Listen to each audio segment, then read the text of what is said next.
The fog was thick in Harrow's Hollow that night, like a big gray blanket covering everything.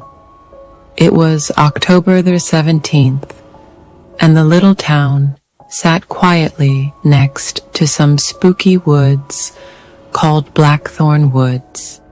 The trees there looked funny, bending down like they wanted to grab something, and the air smelled a little like old metal. The library light turned off late, and a lady in an old coat stepped outside. She locked the door with a loud click. No taxi was around, and her car was broken, so she decided to walk home through the woods. It wasn't far, just 20 minutes if she went fast. People said the woods were weird, that the trees moved and sounds got lost, but she thought that was silly kid stuff. She wasn't scared. Her boots made crunchy sounds on the path as she walked into the dark woods. Halfway there, the wind stopped like someone turned it off. Everything got super quiet, so quiet it felt strange, and her neck felt tingly. She told herself it was nothing, just her eyes being tired, but then she saw something. Up ahead off the path was a shape. It wasn't an animal. It stood straight up like a person wearing a raggedy thing that looked like a messy cape made of spider webs. "Hey," she shouted, "are you lost?"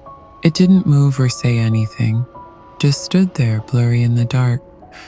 She turned on her flashlight and stepped closer to see better.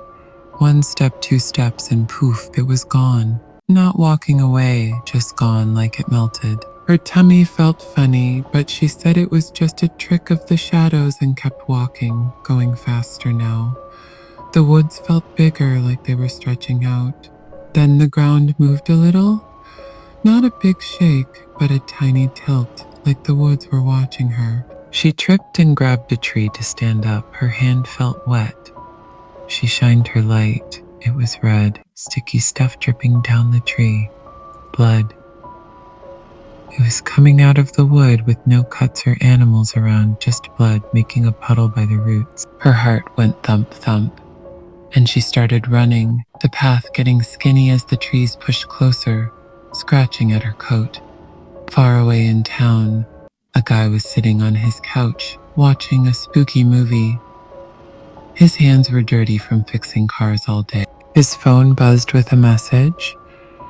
"Woods are funny tonight. Call me in 20 minutes?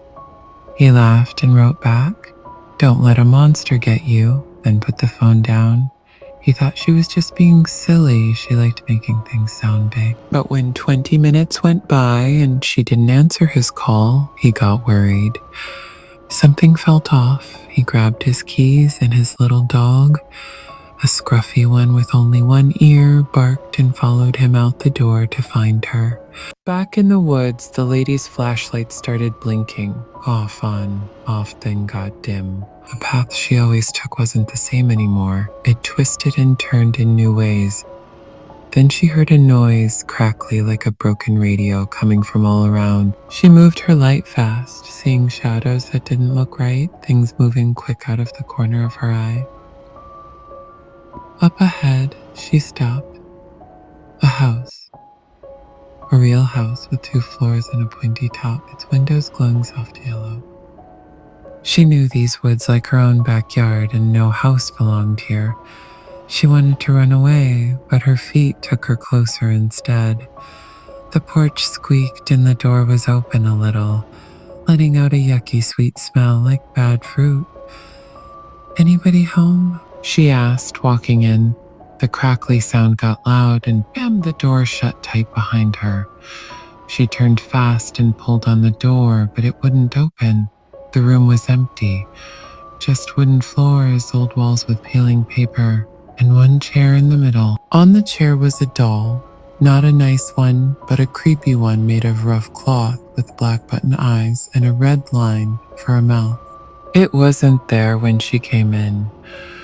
Her breathing got fast as the crackly noise turned into whispers, thoughts of voices saying, "You brought us here," even though she didn't do anything. The lights blinked and the doll was on the floor now, right by her feet, looking up at her. She kicked it hard. It flew and hit the wall with a squishy sound. But when she looked again, it was back on the chair like nothing happened, staring at her with those black eyes. The guy got to the woods just as the fog got super thick, hiding everything. His dog growled and wouldn't go in, staying back and making scared noises. Isa, come on, you big baby, he said. But the dog stayed put. He went in by himself, shining his light and calling her name loud. The woods were too quiet. No birds, no wind. Just his voice coming back at him. Then he saw her scarf caught on a branch, ripped a little. His tummy flipped and he walked faster, his boots sinking into mushy ground like it was wet with something heavy. He saw footprints, not hers but big bare ones, going off into the dark. Then the house showed up. 1 minute he was pushing through bushes, the next it was right there, big and quiet with yellow light in the windows. He ran to it. She had to be inside. The door opened before he touched it, and a bad smell came out. Rotten stuff, sweet stuff, and something sharp. Hey, he yelled, stepping in. The door disappeared, turned into a plain wall, like it was never there. He turned around quick, and she was standing in the middle of the room, looking at the doll. Oh, okay, he said, running to her, but she didn't move. Her eyes were all foggy, like dirty glass, not normal at all. The whispers came at him. She's ours, and her mouth opened, making a loud, scratchy radio sound. He grabbed her arm to pull her away, but she wouldn't budge, like she was stuck to the floor. The doll was closer now, looking up at him with its red mouth bigger, like a creepy smile. He hit it with his flashlight, whack, and it rolled away. But then it was right back, standing up, not broken. The room started moving, walls bending, floor tipping, and she pulled free, turning to him slow. You shouldn't have come, she said, but it wasn't her voice. It was lots of voices, all wrong and spooky. Outside, the dog barked loud, far away through the fog. The town didn't know the woods were waking up. That night, lights and houses blinked on and off super fast. Radios made crackly noises nobody could stop. In the morning, the library was empty, her coat still hanging up. His truck was by the woods, keys inside with the dog walking back and forth when if him and were too scared of Blackthornwood. The house didn't stay in one place. It moved around, showing up where it wanted. Some nights the fog came into town, smelling yucky, and you could hear crackly sounds, whispers, and a door creaking when there was no door. More people started disappearing, not just the lady and the guy, but others too. The doll showed up in funny places, on steps and yards, always closer, always with that red smile. But the story didn't end there. The lady's name was Clara, and she was tough. She worked at the library and never let anything scare her easy. The guy was Owen, her best friend who fixed cars and always had her back. They were gone, but not forgotten. In town, a girl named Mia, who was 15 and loved solving mysteries, couldn't stop thinking about them. Clara used to help her find cool books, and Owen once fixed her bike for free. Her friend Sam, who was brave and fast, felt bad too. Owen was like family to him. They decided they had to do something. We can't let that house win, Mia said, her eyes big and serious. Sam nodded. Let's find out what's really going on. They didn't just run into the woods, they were smart. They went to the library and looked through old books and papers. They found a story from long, long ago about a man named Elias who lived in Blackthorn Woods. He used black magic to talk to demons wanting power, but the demons turned on him. They attacked him back and he died, leaving a curse in the woods. The curse stayed for ages, growing stronger every time someone got scared in there. The house and the doll were part of it, taking people and feeding on their fear. But one old book had a secret, a guide to stop it. It said there was a hidden door in the house, and behind it was a heart made of blood, pumping loud. That heart kept the curse alive, using the fear in people's hearts to stay strong. To break it, someone brave had to find an ancient knife Elias hid in the woods, stab the heart with no fear, and burn the house down after everyone was free. Mia and Sam got ready. They told themselves they had to believe they could win. No scaredy cat stuff allowed. They went into Blackthorn Woods one morning when the sun was up, with the fog creeping around. Owen's dog followed them, barking but sticking close. They looked everywhere for the knife, under rocks, in trees, by the path. Finally, Mia saw something shiny near a big, twisty tree. It was the knife, old, rusty, with funny marks on it. "This is it," she said, holding it tight. Sam smiled. "We're gonna fix this." They found the house. It popped up right in front of them, big and creepy, with the door open. Inside, the doll sat on the chair, turning its head slow. The whispers got loud. "You can't stop us." And Clara and Owen showed up, standing there with foggy eyes, looking lost. Mia shouted, "We're not afraid of you." Sam threw a rock at the doll to keep it busy. It jumped away, coming closer with its red mouth wide open. The room started shaking and the walls moved funny.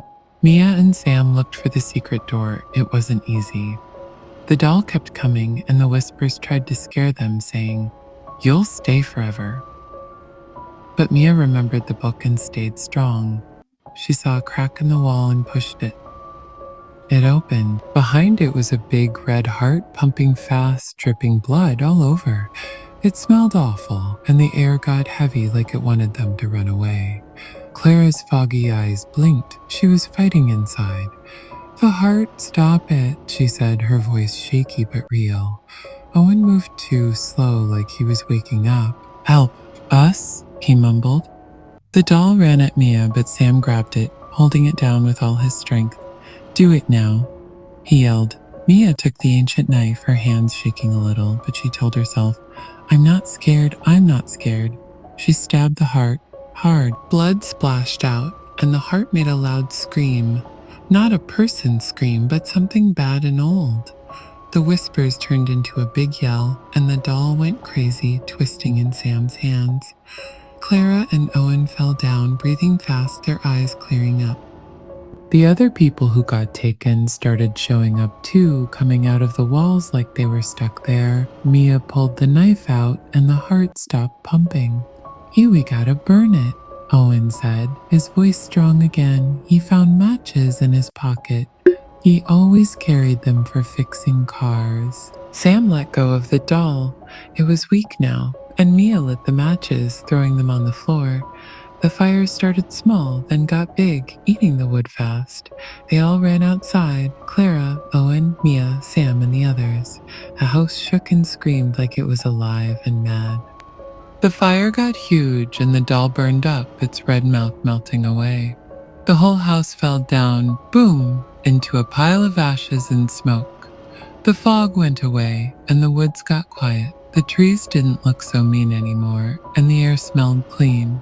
Clara hugged Mia and Sam, saying, "You saved us." Her tough face was back, but she smiled big. Owen patted his dog, who jumped all over him, happy. "You kids are heroes," he said, laughing like he used to. The other people thanked them too, going back to town all shaky but okay. Harrow's Hollow wasn't scared anymore.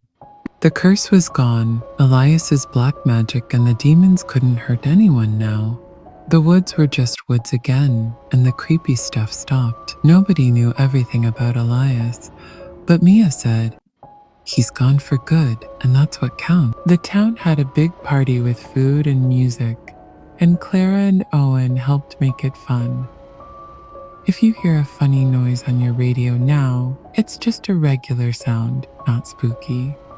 And if you see a house where it shouldn't be, it's probably nothing bad. Just check anyway. Thanks for listening to this spooky but happy story, you brave kids out there. If you liked it, hit that subscribe button. We've got more fun tales coming. Tell us in the comments, would you fight a creepy doll? What's your favorite adventure? Share your ideas. Click the bell, tell your friends to listen too, and we'll see you next time for more excitement. Sleep tight, you're safe now.